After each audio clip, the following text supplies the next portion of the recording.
Greetings, dear viewers. I'm Quill Quickcard, and welcome back to Katawa Shoujo, where we continue down the path of Reen. Hello, Namiya. Straightening up, he throws a sideways glance at where Reen usually sits. What did you just say?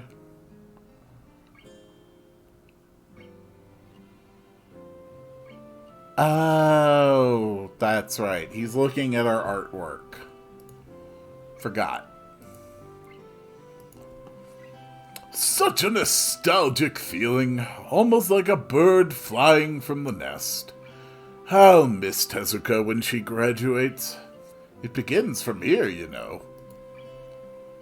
Nearly makes my eyes a little misty.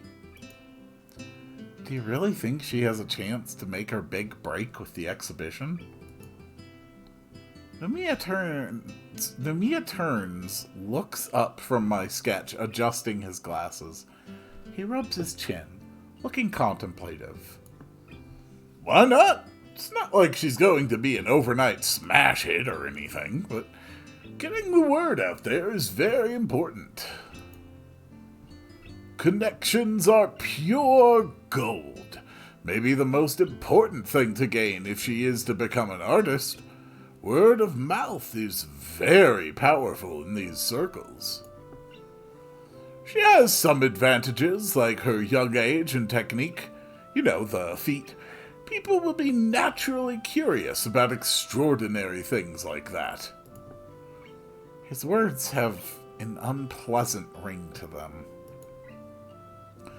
Isn't that just exploiting her disability to make her more popular? It sounds fishy. No, it's not like that at all. Think of it from another perspective, like an artist. Would you rather have Tezuka hide herself completely from public view, as if her condition was something shameful? Some people will call it exploitation if we promote that aspect, or discrimination if we hide it. All considered, we're just being honest about it. There's nothing wrong with that, right, my boy? I guess so. I actually pretty much agree with that sentiment. Brilliant!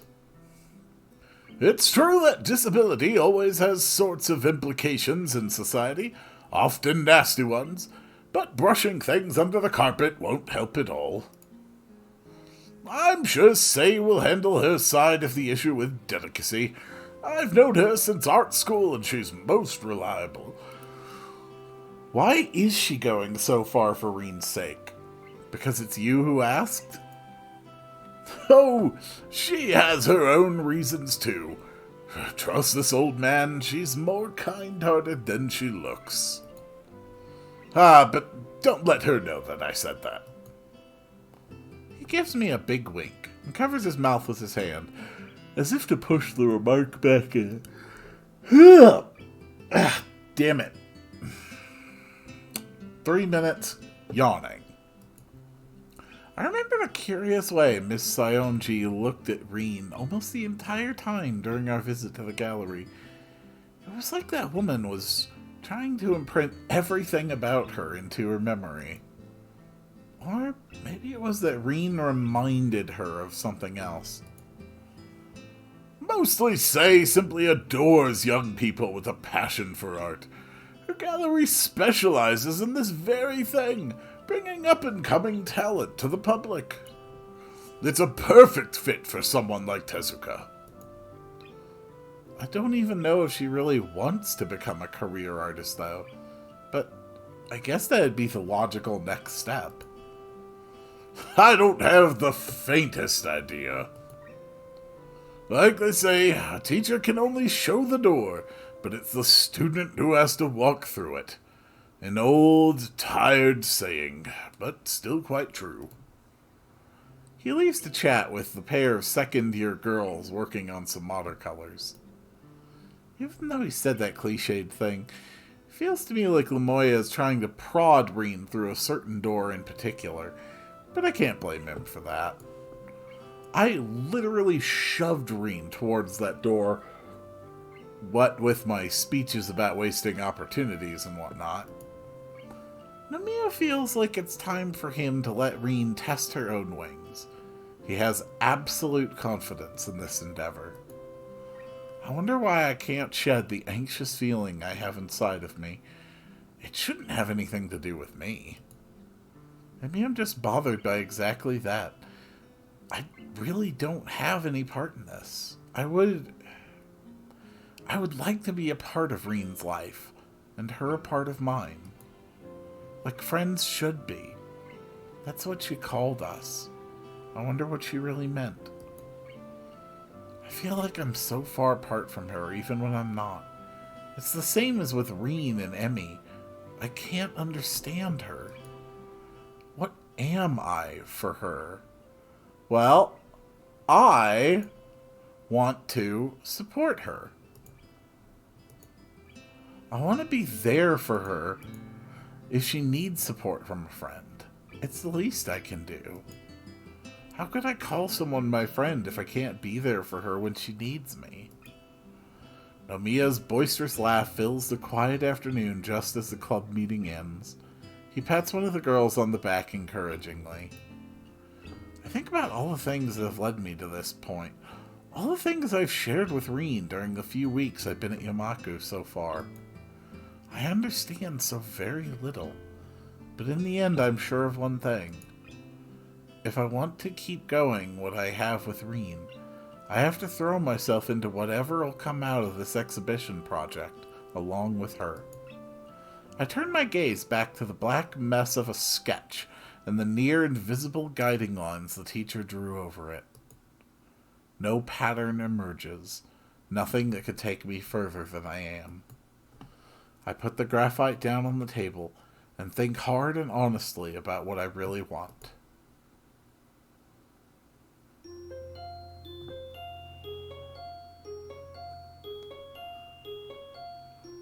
Time skip. The next day, I take the bus into the city.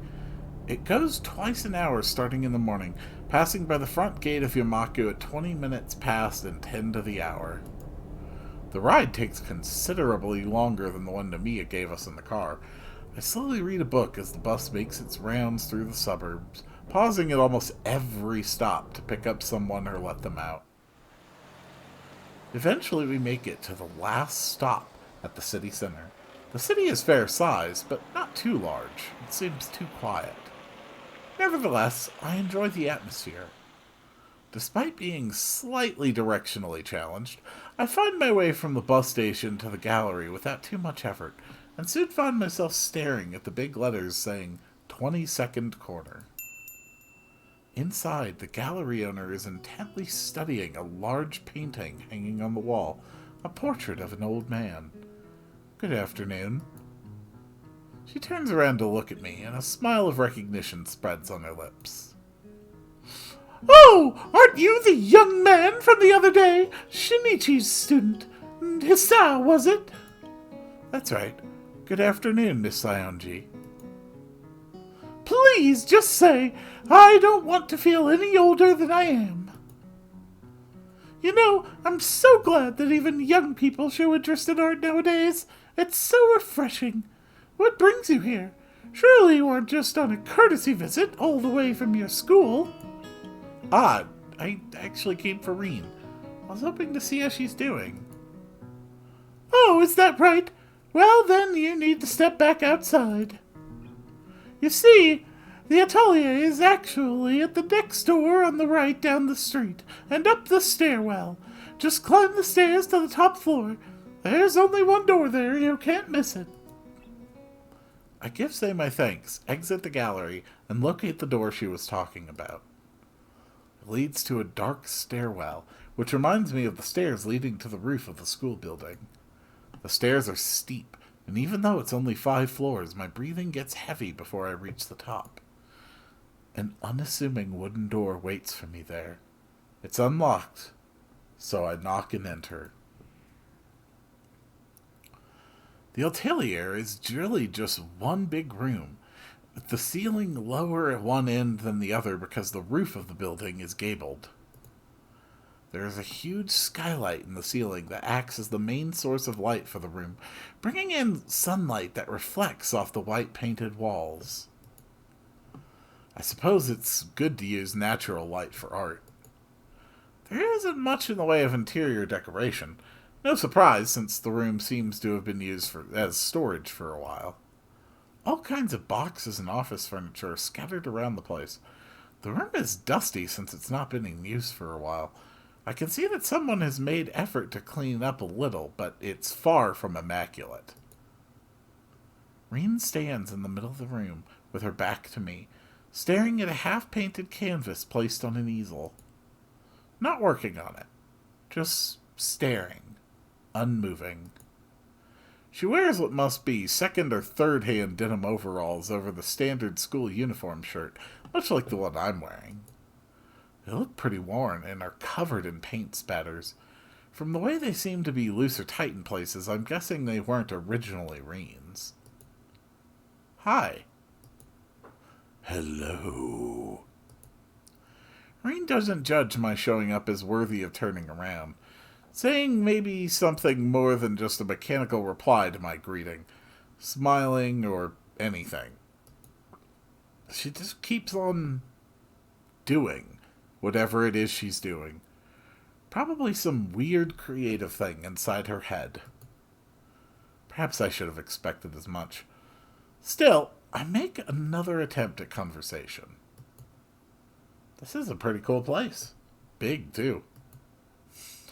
It is. Say said I can use this as much as I like. I even have my own key. So, how's the work going? She doesn't answer for a while. I begin to wonder if she's already forgotten the question.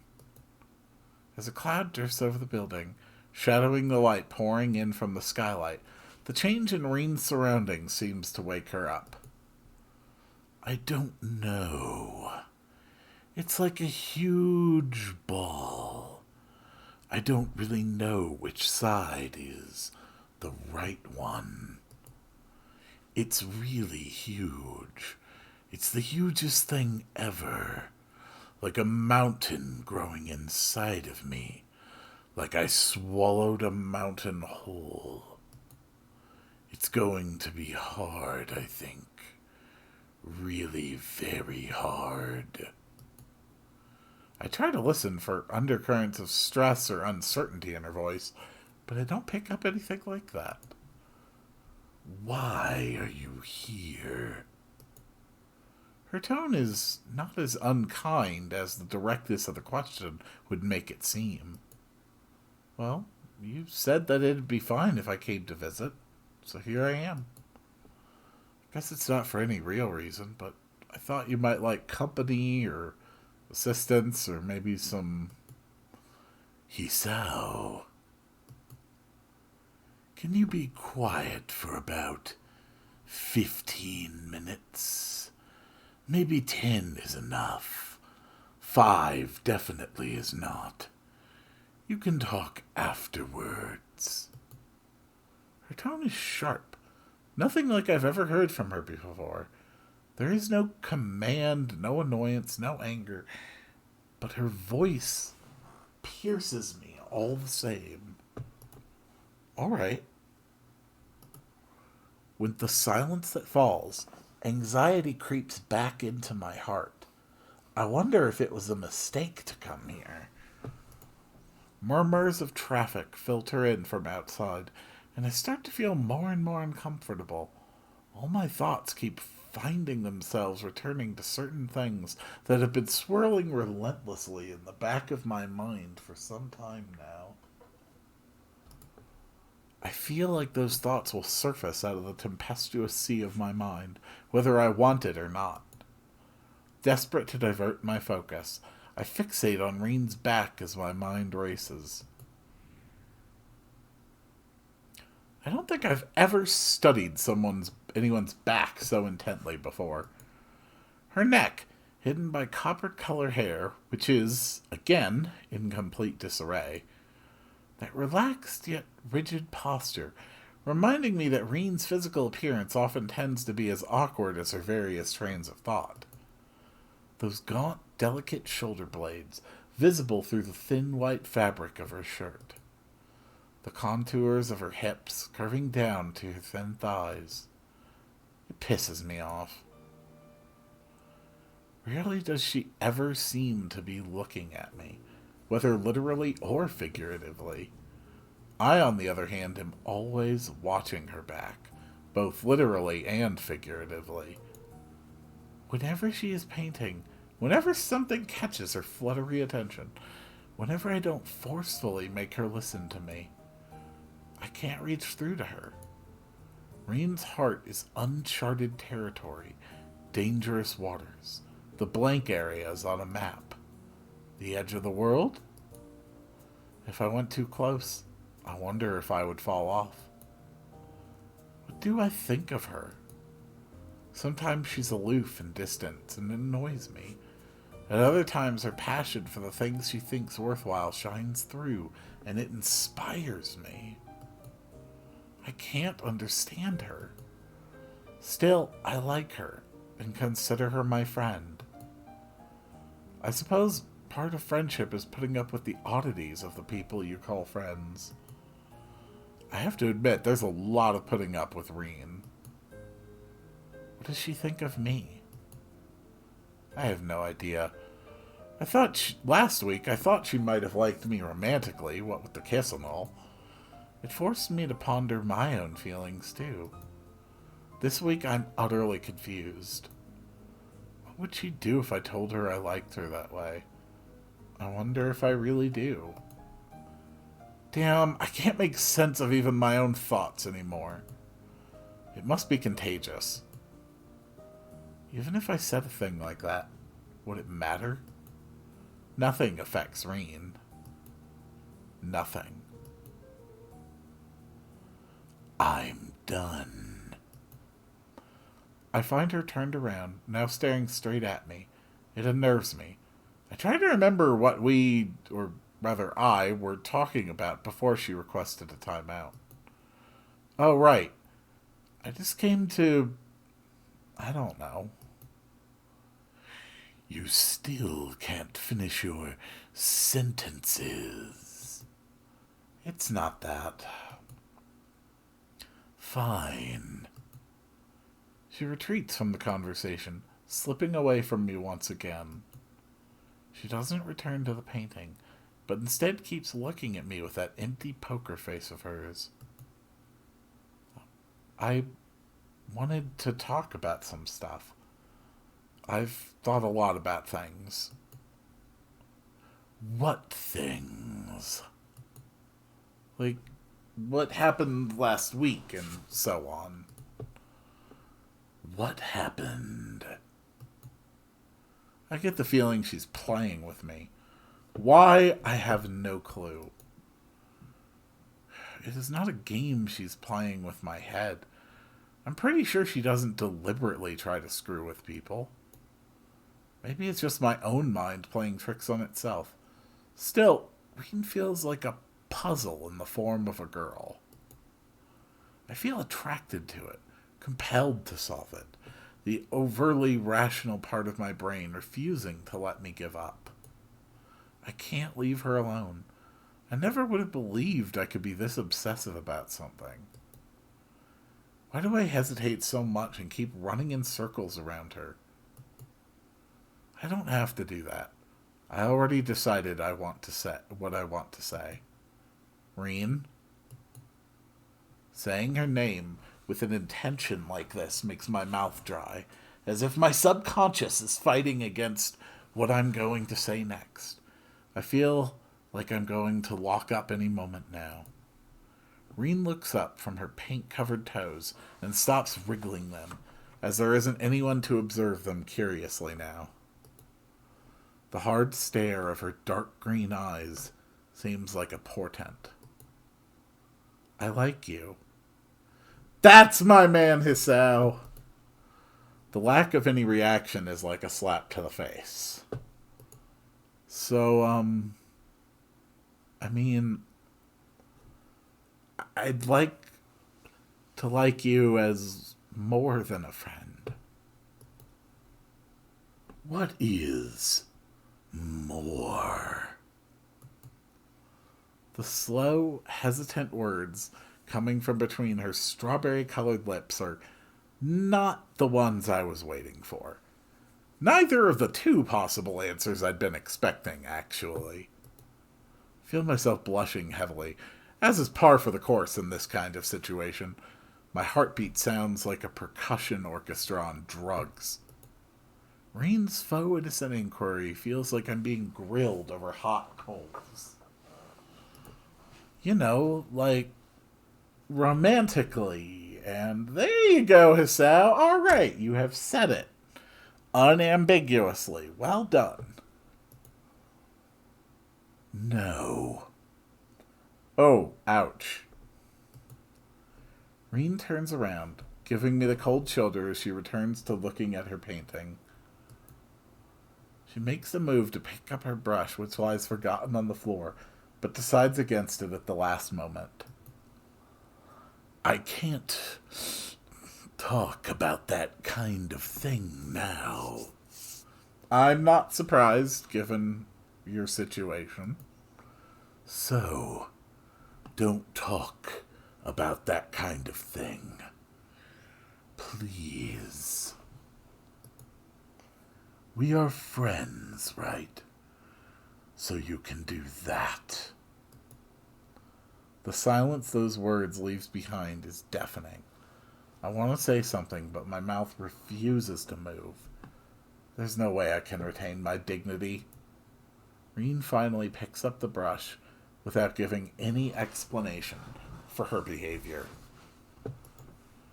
Maybe there was something in her voice that gave away some emotion, but I couldn't say what. Her shoulders slump melancholically as her foot works the canvas in front of her. She won't let me see her face, and I know it.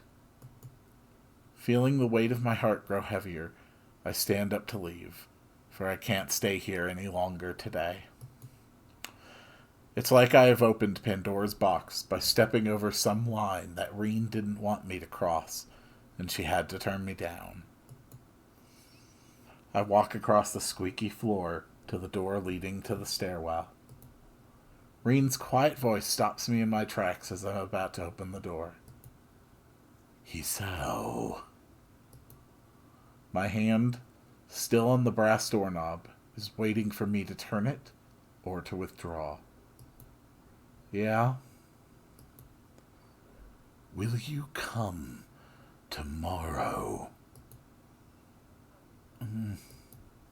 Yeah.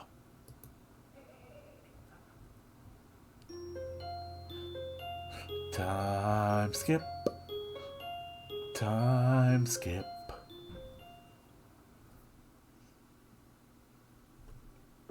After a night of bad sleep, I go through the day mostly on automatic. I put on my uniform mechanically, do my schoolwork mechanically, eat my lunch mechanically, reply to teachers mechanically, and thus when the final bell rings, I still feel as if I had just woken up. My mind feels blank and overcrowded at the same time, and I can't even begin to unravel the tangle of feelings I've gotten myself into. Yeah, don't blame you, man. I spend the bus trip downtown staring out of the window, thinking about these things. As a result, by the time I climb the stairs to the atelier 4 floors above Say's gallery, I'm feeling completely exhausted. Expecting awkwardness, I quietly knock on the door before entering. I spot Reen at the center of a small clear area in the room, working on a painting. She doesn't acknowledge my arrival in any way. Hi. I came as promised. Reen snaps her head to my direction immediately. Was she waiting for me to say something? And locks that cold green gaze of hers on me. Although I'm sure my own face can't hide my feelings, Reen's expression is as expectant and neutral as always. The clouded, slightly absent-minded darkness in her eyes is like a wall standing between me and her. It is the first awkward silence between us that is truly awkward. Yesterday, both of us said something we couldn't take back, and there's no way it can be undone. I want to say something, but Reen forbade me from doing so. I can't even begin to guess what she's thinking, but I'm feeling the pressure of her lightless eyes on me, compelling me to break the silence without saying the thing I most wanted to say. To my horror, I find that I can't find any way to start a conversation. It's as if I've completely lost the ability to speak with her.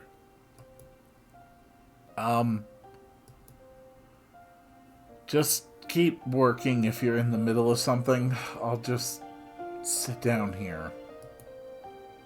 Reen nods wordlessly at me and picks up the brush from the floor with the toes of her right foot. I sink into a worn-out sofa, picking up a book from my bag and opening it to where I stopped last night. I can't really concentrate on it, but it's better than doing nothing. The two of us are so close to each other, together in the same room even, and yet we're both off doing our own thing as if we were miles apart. I can't help but wonder about this unnatural situation.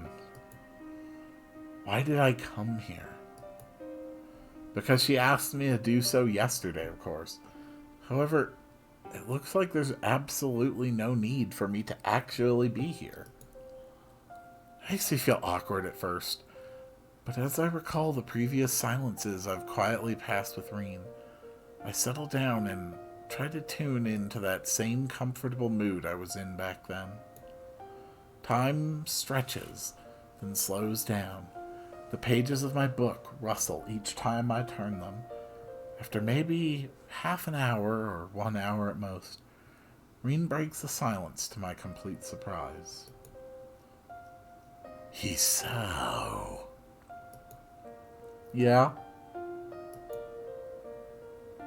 Are you my friend? It's an echo of yesterday. I know it. So even Reen couldn't just push it aside from her mind. Caught off guard, I answer honestly. I don't... Yeah, of course I am. Don't worry about stuff like that, come on.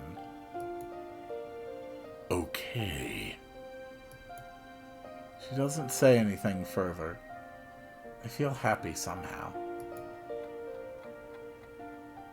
Several chapters later, I mark my spot, close the book, and put it away in my bag. Getting up from the sofa, I see that Reen's made considerable progress on her painting. I take a look at it for a bit. It's still not quite finished, I suppose. It looks great. It's bad luck to comment on unfinished paintings. After that, I quietly leave the studio and catch the bus, taking me back to school. Oh, damn it, you two. Come on. Reen, you've got to say something about what you feel. Not just what you think, but how you feel. Life settles into some sort of vague, undefined norm. I visit Reen whenever I can, but each time is as strange as the first. They consist mainly of me watching Reen at work or just reading a book on the couch while she works. We barely talk at all. Long, quiet evenings stretch over the last weeks of June. I sit on the couch in the atelier, listening to the quiet rustle of Reen's brush and my own heartbeat, trying to make sense of the former and forget about the latter. I am a silent visitor in this place, a ghost. At some point, I start thinking that my presence is meaningful to Reen somehow, but never end up asking her about it. I don't bring up the forbidden topic anymore either, and try to stop thinking about it altogether. It's hard to do so, and doesn't get any easier with the passage of time. My heart aches every time I look at the awkward figure of the girl I decided I liked, yet who refuses to acknowledge it. I still can't seem to find the right words to talk to her about anything at all, but I find quiet solace in observing her from nearby. The distance between us doesn't feel that huge when I can be close to her, even if it's like this. Reen works like a demon. There is barely a moment that she's without a brush between her toes, or not walking in circles around her current work in progress, estimating it from every angle and distance. She seems to be completely taken over by her will to work, to change herself into the sort of artist she believes would be worthy of the trust Nomiya and Sei have placed in her. Piles of sketches, works in progress, tubes of oil paint and brushes slowly begin to crowd the smaller atelier, making it even messier than it was before Reen acquired the right to use it. I offer to help her clean up every now and then, but each time she refuses.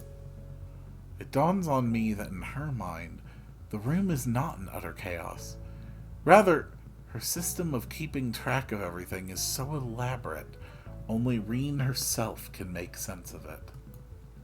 She knows exactly where everything is, from the tiniest brush to that half-empty tube of crimson that's the perfect shade for some picture in progress. Reen walks from one painting to another, looking at them as if not remembering that she made them. She talks to herself or to the paintings. No! Bad click. Even when I'm present. Always just quietly enough that I can't make out the words. Every day, Reen pours herself onto the canvas for hours on end, squeezing every bit of her ability and even her soul to make good on that promise she made to me, or herself. Black marks appear beneath her eyes, a sure sign that she's skipping sleep in favor of painting. I'm somewhat surprised to see her at school a few times. I never go and say hello, though, as I somehow feel it would break the silent magic of the evenings we share at the atelier. Sometimes Sei comes by when I'm here. She gives me a certain kind of look when she shows up. I think she doesn't like that I'm always hanging out with Reen up here, but she never says a word about it. She isn't quite as full of praise for Reen's work as Nomiya, but is visibly impressed nevertheless. However, when she turns her eye from the wonderful works of art to look upon the little red-headed girl that made them, a sudden deep sadness floats onto the surface of her expression. I can't explain it, and she never talks about it.